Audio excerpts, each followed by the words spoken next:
Welcome back to the Dear Naija Girl podcast. Of course, last week's conversation caused a lot of uproar, but today we have something new and interesting as well. This is a topic that is very, very important to me because, of course, I have experienced it a lot. But I also feel like there needs to be a lot more conversation around it. So today we're going to be talking about motherhood and childhood and why women don't want children. Not all women know, because I've realized that a lot of men listen to this podcast and sometimes watch it with selective reasoning. So please, let's try. No, now. The shade. No. We're not even 5 minutes in, you're already shading. No, I had to say it because you don't even. I wish I could explain what I've experienced with these people.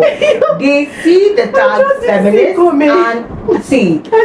I told one the other day. It's like they see the tag feminist and they literally lose their mind. I don't even know, or they lose their sense of reasoning. I don't know. But please, let's not listen to. I feel like it goes without saying when you're saying, like, of course you know a lot of women that want to have kids, so you know a lot of women too that doesn't, like, it doesn't mean every woman. The last post I put up on Instagram the other day, I was talking about how a man literally talked about we feminists not wanting men to exist, even though that is actually not the case. But before I could even correct him, he went on and on that who is going to protect us if men are not in existence? And who is stressing us in the first place? And I'm like, first of all, who are you protecting us from? Anyway, let's get into the conversation proper. I have a superior guest in the house. Oh, wow. And I'm not going to tell you why I call him superior. What's your wow? I'm very confused, but okay. Oh my days, but I literally miss banting with Hadassah. I think the last time we banted was in the studio, right? Over a year ago, bro. I was you know how Snapchat does this recap, the yes, like June 2020, 23. I was like, it's been a year. Just reminding me that it's been over a year. Girl. That thing annoys me. It's been over a year, bro. It's been a long time. Please, after this segment, we've done another segment about what we went through. That is going to be such an epic episode, I swear. We don't see things for this industry. Let me keep quiet. Anyway, yes, I have Hadassah in the studio with me today, and of course, you know it's going to be all shades of fun. We're going to dish. I hope you're ready to eat, right? Hi. Can you guys see how hyped I am? Hi. She's acting all calm. I promise you, she's not that calm. Please, let's not slander me. But today I really want to talk about this because it's become quite popular, right? I've seen a lot of women that talk about not wanting to have children. I remember one of my friends telling someone that she doesn't want to have kids, and the first thing that person said was, God forbid, like she was swearing for herself. And I need people to realize that it's 2023. If someone tells you that they don't want something, your job is not to pressure them or remind them that if their parents had not given birth to them, because that's the most popular one. If your parents did not give birth to you, would you be in existence? First of all, do we want to be in existence is the first question. Does the person, like, we were just chilling in the womb, chilling. I was singing hallelujah. God, I don't even know what Nigeria was. Where are we going to start? Where do we start? It's such a long story. Where do we even start? Where do you want me to start from? Well, you need to give me direction. Okay. Let me know. All right. Let the unpacking begin. Let's do it. Do you want to have kids? No, I do not. Absolutely not. Okay. So tell us why you don't want to have kids. So I should say that I am the first child. Okay. First daughter, and I have 4 siblings, and my parents are mates. So when it's not just she's been a second mom since she was young. She's literally been the mom since she was young. And my dad passed about 11 years ago. My mom about 7 years ago now, I think. So I know the years. It was 2012, 2017. So I have calculations. But anyways, I was thinking about this thing yesterday, and I was thinking about how I don't really have a lot of memories of my childhood when I was young. But I think my earliest memory from when I when I was a teenager, I remember one clearly. I was actually actively thinking about this, and I don't even know why, but this is something I like to do sometimes. Okay. I was in junior secondary school, and I remember that we had a drama in school, and you know how kids talk, and I realized that a lot of my classmates were already having menstruation, or like we're pretty young. I think I was maybe 12, 13 ish, 14. I can't really remember, but it's between the ages of maybe, let's say, 12 to 15. Yeah. And I remember that my mom had something to do in our family hospital, so we all went together. And I think I remember that I was either 14 at that time or 13. I can't really remember the age, but let's just say it's between 12 and 15.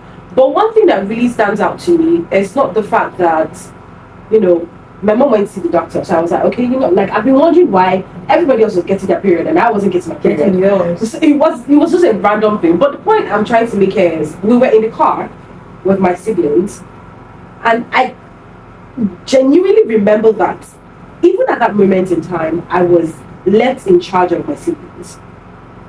How old was I? Like, this is something that's been happening, and every time when I think about my childhood a lot, it's always in terms of being a caretaker. Yes, for my siblings. Like, it's always, I remember that my brothers would get to, because I was the only girl for the longest time until our last child, who is actually just 11, is a girl. So I have three brothers. And I remember that my brothers would get to go places with my father, but I would be home with my mom. Cooking because I'm arranging the house, cooking. Yeah, so although my parents did raise us the same way that my siblings, my brothers can do the same thing that I can do, they can cook and all of that. But I was still the caretaker. And after my mom had a child in her late 40s, almost 50s before she died. Wow. So then my mom passed. When my mom passed, my baby sister was 9, I think 8. And so I've been practically, I think, fully responsible for taking care of her for like the past 3-4 years now. And then my other siblings, like after my mom passed. And so when you think about all of this, I tell people that genuinely, when I think about children, my own children, I get, is it terror, is it horror? Like, my heart skips and beats.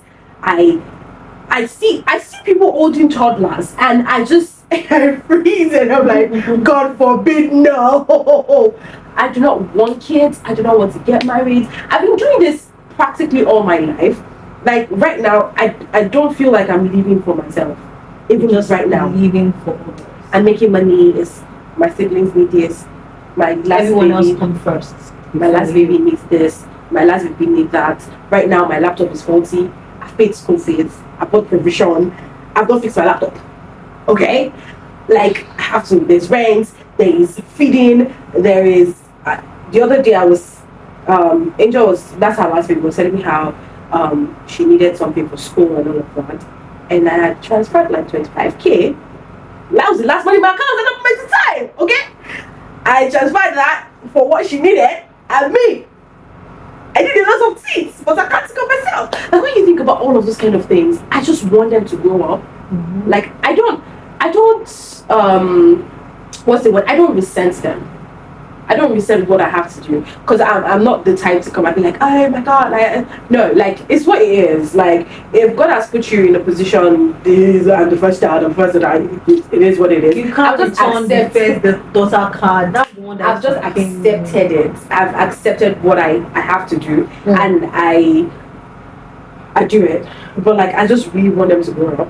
When they grow up, I'm gonna pack my things and travel the world. Girl, you better put me in that bag, because I feel like this is just, I feel like maybe what you feel is probably called the trauma of motherhood. I think I have to agree. I have a lot of trauma. Like, I know that we joke around a lot of times, like, go to therapy, but like, girl, I can't afford therapy, but you know what I can afford? You know what I can afford? What can you? Piercings and tattoos. I can afford that, because something crazy happened a couple of months back. Like, not something, like a couple of crazy things happened. And luckily for me, I think last year or the year before the last,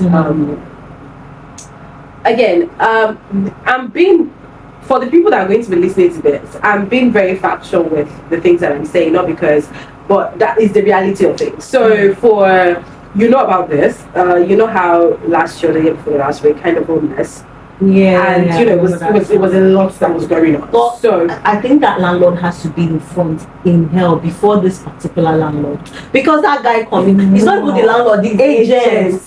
You know the hell I went through. We were Oh my homeless for God, like so much so. it was crazy. It was crazy. So Somebody did, fortunately for me, sign me up for the Nguvu Health this thing therapy, which was a little bit affordable, and so, you know, whenever it is I need to unpack certain things like that, I would just like sign up for like 1 or 2 sessions, like go and talk and like onboarding, like as much as you can, as a go. But I genuinely don't want to have children, apart from all of these things that I, you know, I've had to deal with growing up and still dealing with right now. It's just when I think about children and marriage, I say that I'm not one of those people that feel like there's a gaping hole in my heart, in my life, from the thought of not having children or not getting married. Like, I remember when I was young, I'm not one of those girls that dreamt about, oh, my wedding day, or like my husband, or like, you know, this is what my wedding dress is going to look like. It was never for me. I did come close to getting married when I was 20 something, like my early 20s. I did come close to get married, and I told my ex-fiance at that point in time, I said, if it wasn't you that was asking me to marry you, I wouldn't be doing this. Like, I'm not in a rush. I don't want, like, at that point I still wanted to get married because I you know, I was like, it was because it's you. I like you enough, I love you enough to see the future with you, to know that you know, being with you will not derail the plans, the ambitions, and all of that. But even now, in my 30s, I see how foolish I was in my 20s, and know that marrying that man would have been a mistake. Can I just say that there are different levels of foolishness in a girl's life, like in different stages. You're growing up and learning. From your teenage age, where your hormones are just doing all sorts of things, you're just trying to get over puberty, you don't even know who you are, you just want to be an adult so that you can leave the trenches of teenagehood, and then you enter that adulthood, and then early 20s. Oh my God, you know it all. You think you know it all. You're so smart. Like, oh, I'm telling you, and the love in that stage seems like the forever kind of love, the love that would never end. Bro, it was crazy. Oh my God. So like, yeah. Oh my God. I say then that it's because I see that I can actually live with you, not because I want to get married or because I see marriage as a thing that I really want to get into. And now that I'm even grown, like, we're still growing, but like now that I'm grown, I know I don't even want to do it anymore. I don't want to get married, I don't want to have kids. I was thinking about it when I was coming here, and I'm like, people try to scare you with, oh, like, if you don't get married, you don't have kids, what are you going to do? You know, what would your life look like? Your old age, you're going to be alone and blah, and blah, blah, just people try to scare you with the, oh, what's your, you know, future gonna look like and all of that. And I know that I don't know what my future is gonna look like. Yeah. But there are a couple of things that I do know is that there is so much for you to do and so much for you to experience in your lifetime that has nothing to do with getting married and having kids. Yeah. And I will not allow the what's your future gonna look like to allow me go and tie myself down in ways that I know that I'm going to resent later in my future. Exactly. People have different perspective on life, and they have different priorities. They have different ways that they want to live their life. I feel like we are from a society that just expects women to go through one particular format of living. You go to school, get an education, get a degree, then find a man, get married, have kids, raise your children, take care of your And I've gotten to the point where I've started avoiding people's calls because I just know that when they call me, they're going to be like, oh, what about marriage? What about kids? I'm like, I'm just going to see that phone ring and I'll be here. Because you're hell bent on always asking me, like, because I know my decision changed. I don't want to hear it. My mother's sister, actually, I intentionally didn't call her aunt, but anyways, my mother's sister actually turned herself to my enemy because she said, oh, she was actually going about telling the entire relatives, I've turned out to the evil person because every time she would ask me about husband and this thing, I would be like, I'm like, you've never sat me down to ask me, what else you want to achieve in life? What else you want to do? Do you want to, like, get a degree? Do you want to get a second degree, a third degree, a PhD? Do you want to start a business? Like, nothing. It's always husband, like partner. Like, what if I don't want it? No, not what if. I actually don't want it. So where are we going with this? She's calling, maybe you've changed your mind. She said she's not going to ask me about it again because I've actually taken. I'm like, yes, I like it. Don't ask me about it again. Let's not talk about it anymore. That's good for me. I don't know why they feel like the solution to someone's decision is pressure. It's not gonna work with you. It doesn't work with anybody. I really don't. It does work. It works for some people, that it's not gonna work with that you. have low self-esteem. It's not gonna work because with I you. remember my cousin was always so worried about this thing. Jesus Christ! Everything about how was His the pressure husband. of marriage, and when her younger sister married before her, It was another hell. worse. Yeah, I know. Yes, and she just ran in. I feel like they need to understand that if I say I don't want to have kids or I don't want to get married, I actually talk about it. It's not something I randomly came towards. Of course, my experiences play a role. Probably the trauma that I'm not even going to deny. I'm not even going to deny that where I'm from and all that I've been through. Is not playing a larger role in me not wanting to have kids or get married. I'm not even going to deny that. But again, when you think about it and you think about everything I've been through, like, you should actually advise me to take time for myself. Because when you know my story and everything I've been through and everything I'm still going through, like, you should be more like, when Angel is done with this, or when maybe you just go somewhere for a holiday, maybe you just move here so that you can just unpack. Maybe you need a change of scenery. So after we stopped working with the he who will not be named. I like that. I started working with another company, and it's a company that has to do with travel, tourism, and migration, immigration, and all of that. And something I've always done, I wanted to travel. I like to travel. It's one thing that I'm looking forward to when the kids are all grown up and out of the house. But it just made me really realize, like, it just deepened that thought process for me that if I didn't have to deal with the kids right now, especially our last child who is just 11, there's this thing where you can actually go to different countries and work. You have like a work visa that allows you to stay in the country for like 2 years. So you get to experience the culture, you get to work in that country for like 2 years, 3 years, a year. You move somewhere else. Like, that is the life that I would love to live. Basically, live like a nomad. That's it. A digital nomad. That's just travel, work, enjoy myself, no stress. Girl, that's the life I want to. I want. But this Nigerian passport is. That's another thing. So I think the best, if you're listening to this and you probably want to do that, you should probably like move to Canada and then get the Canadian citizenship, and then you have another passport, and then you can do whatever you want to do. So that's the advice. It's just a lot. I feel like a lot of women, like when I say a lot of women, have so much to unpack. See, I say if I sit down and start talking my own God, like I remember there was a time that I actually didn't even want kids. I didn't even want to think about it. And that's because I spent my entire life, except for when I turned, what age was that? I think when I finally turned 20 and I went to school. But if you know where I ran to. But even till now, I've spent my entire life taking care of people's children. I spent the better of my childhood from when I was 8 till when I was like 16 taking care of people's children. And then I spent 17 all the way till now taking care of my siblings. In fact, I think it was last year I had to tell my mom, like, you know what, I'm handing your children back to you. Handle them. If you need something and I can do it, I will do it from a distance. And I had to do that because I was getting into a mental state of mind where I just couldn't anymore. I was losing my mind. The burnout. Oh my God. The burnout is insane. And people don't see it. Some people are counting how many children you're going to have. I remember my auntie saying, my mom has 6 children, I'm going to have double. As a prayer. And I'm like, whoa, I'm so sorry, God forbid.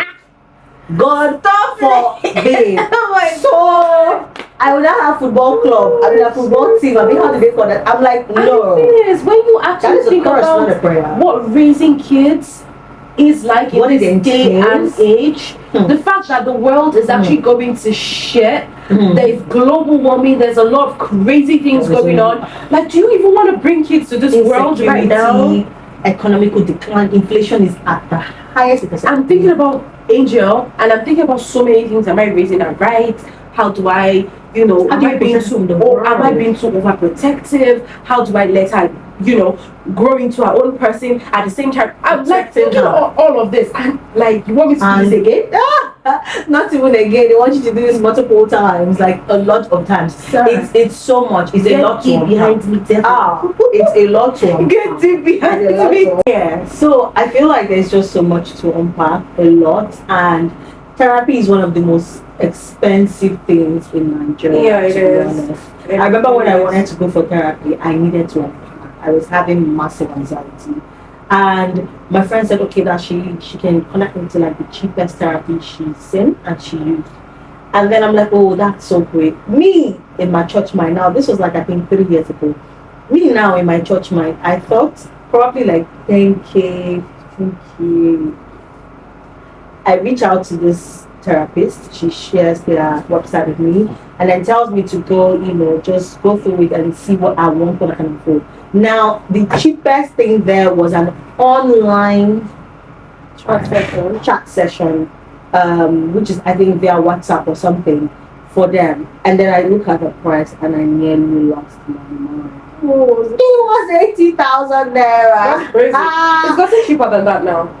Really? Yes, it's gotten cheaper than that. I think for Unguvu else, for the chat, you can do chats for one session for 3,000. So it's gotten cheaper than that. I mean, you might have to search hard to find, affordable. Now, I don't know if the affordable will give you good therapist, but I mean, you have to start from somewhere. And just start. If you want to unload and unpack, yeah, that's some place to start. But honestly, when it comes to like bringing it right around back to childbirth and having kids and all of that, I still feel like it's parents, people just need to be more open-minded and understand that it's a choice.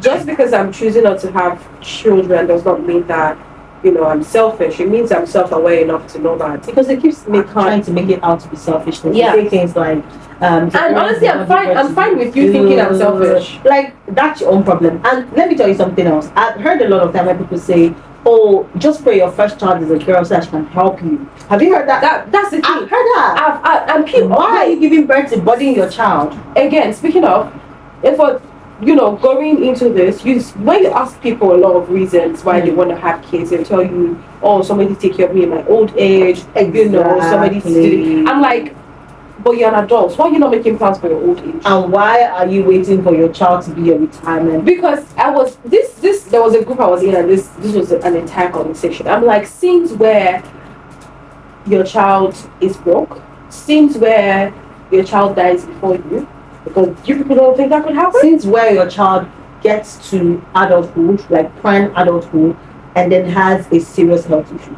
Things where you and the child don't speak anymore because something happened. Anything can happen. So why you basing your old age and your retirement plans on a child that you're going to have? Like, it's very immature. It's very silly. And this thing trickles down to a lot of issues. Like, I don't even want to start explaining. We can't unpack everything. Like, I'm telling you, because that is where you now see the mothers that are too tight to their children because they feel like the woman the sons want to marry is going to make the son not spend on them. And then you see the sisters with the same ideology. You see the parents always going to fight the wife when the child dies because they expect that there's something that their child kept that the wife is hiding. It's just a lot of things to unpack. But I'm so glad that I was able to have this conversation. People just mind their businesses.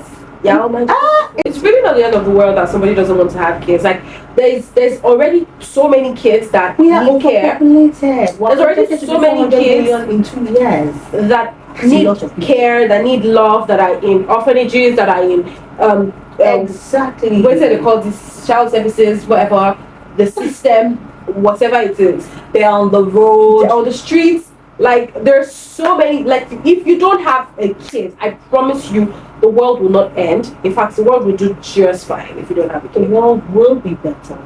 Just I fine. personally think so. Just There's fine. just so much happening. Too much. There are too many people in the world. We used to be 7 billion. Now we're 8 billion. And now the number is counting. Of course. Go. But yeah, I'm really glad that we're able to at least unpack the little. Just that the- we're just a able teeny to. weeny Hopefully someday we'll Just a come teeny- back teeny and weeny give bit. you guys the gist of what our eyes saw. Me, my eye was seeing from 2020 to 2022. And that's how long was your eye seeing? Oh my darling, let's not get into it. Let's really not get Someday, into it. if you guys are nice to us, we can unpack that. But I promise you, let's not it's get so into it. juicy. But anyway, thank you so much, Hadassah, for coming to Thank share you with for us. having me. I had Thank you. fun. I had a great time. Same here. Yeah. Thank you to everyone that joined us. Okay. I will see you guys next week. It's still your girl Tasha. Thank you so much for listening. You can click the links in the description to follow me across all platforms at Dear Naija Girl on Instagram and on Twitter, and at the Hadassah on Instagram. I'm the others are everywhere actually. Yeah, Yeah, everywhere you go. Everywhere. Follow us. Thank you so much. See you guys next episode. Adios. Bye.